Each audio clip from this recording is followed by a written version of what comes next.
So this morning I was on the phone with an Amazon seller, and I'll often pick up the calls myself because I hate when you guys get sent to voicemail.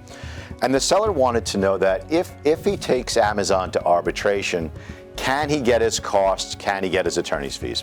Well, the answer is generally no.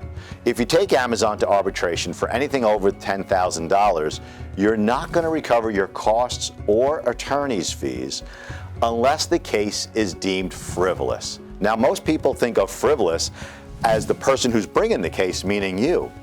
But if Amazon continues to fight a case and their defense is frivolous, Amazon is then opened up to you asking for your attorney's fees and for you asking to recover your costs. But these cases are very few and far between, and you shouldn't count on it.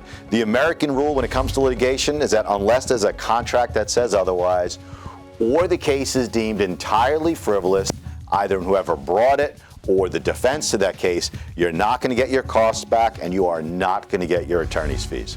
You want to learn more about taking Amazon to arbitration when it refuses to release your money to you or it refuses to release your inventory to you? Contact us for a free consultation.